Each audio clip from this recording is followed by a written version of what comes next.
CST, un match qui va mettre beaucoup de temps à être digéré par les supporters de l'équipe de France.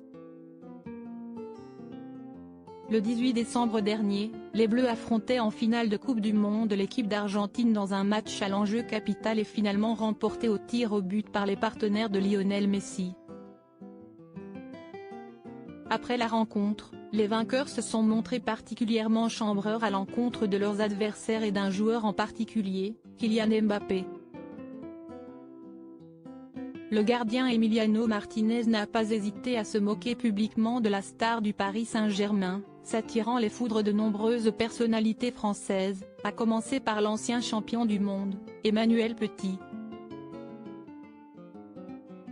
Consultant spécialisé dans le football et intervenant régulier dans l'émission Roten sans flamme sur RMC, l'ex d'Agathe de la Fontaine est revenu sur l'attitude qu'il juge déplorable d'Emiliano Martinez et ses termes sont plutôt durs. Quant à affaire à un abruti, tu ne peux pas lui demander non plus de réfléchir, lâche-t-il, avant de poursuivre en tempérant ses propos, je peux comprendre que sur l'instant T, que tu pètes un plomb sur le plan émotionnel, je l'ai vécu. Quand on vit des choses extraordinaires, émotionnellement, c'est très difficile de canaliser tout ça.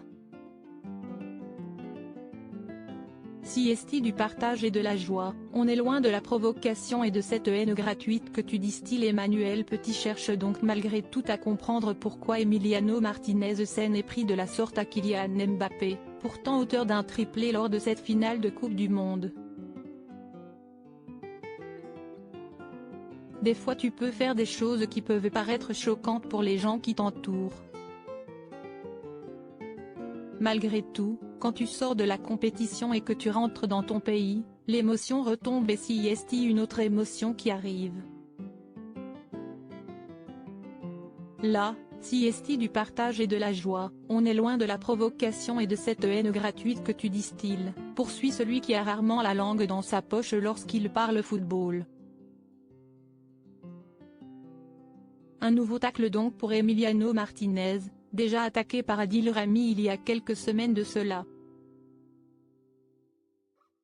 Face à toute cette déferlante de critiques et d'animosité, le gardien de but argentin a d'ailleurs choisi de faire l'acquisition d'un chien de garde, qui lui a coûté une petite fortune.